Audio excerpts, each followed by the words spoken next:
Hey guys, Those Back Pages here. Thanks for tuning in. I hope you're well. Tonight's episode is an entry for a contest for Bluejacket 66. Dave has zoomed past the 250 subscriber list, and now he's having a fantastic giveaway contest. So I've got a little mail.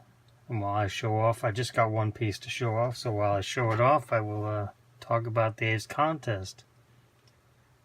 He wants us to talk about who influenced us or got us into collecting in the first place. That is the first question. So today's mail is this Glaber Torres Heritage High Number Action in a PSA 10. Which wasn't a whole lot more than it would have been raw, and there are no 9s available, so I picked that up.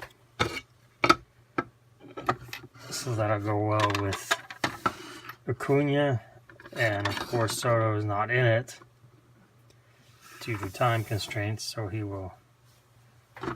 I decided to go ahead and use his Topps Heritage Chrome as a substitute, which is numbered to $9.99, and it's believed that these are in the 2000 range made. Anyhow, so it was my grandparents, mainly my grandfather collected stamps, but it was mainly my grandmother who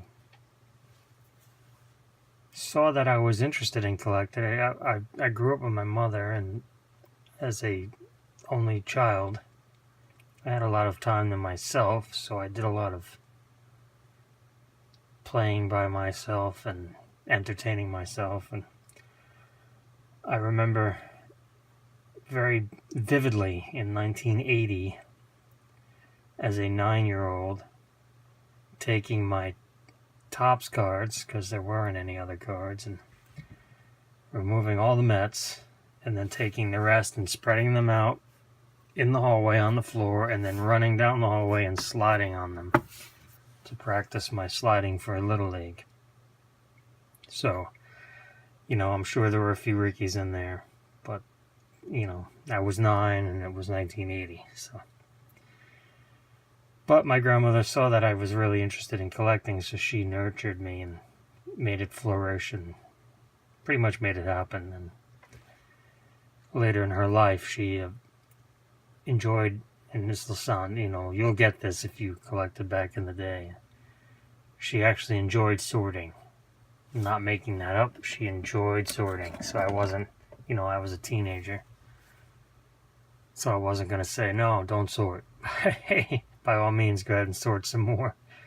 I've got more if you want. So she found it therapeutic.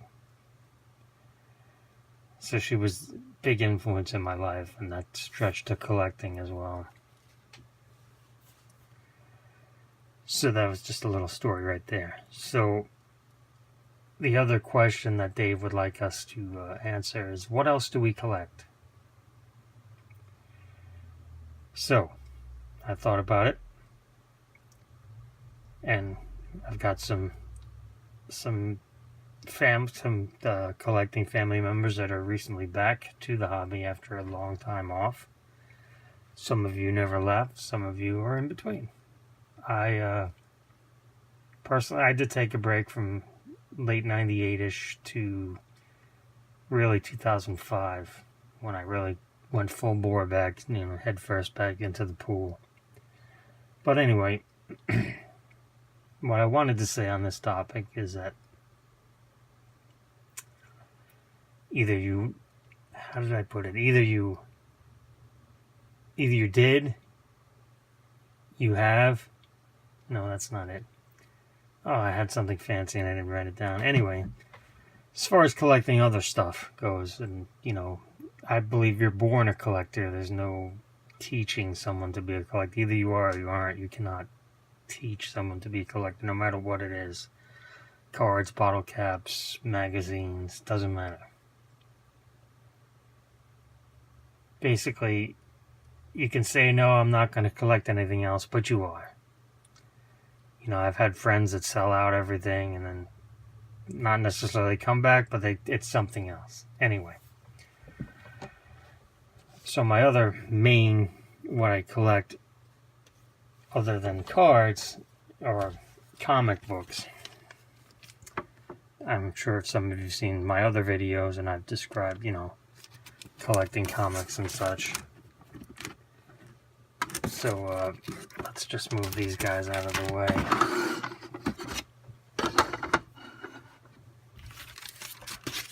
So yeah, this came out when I was 13 years old.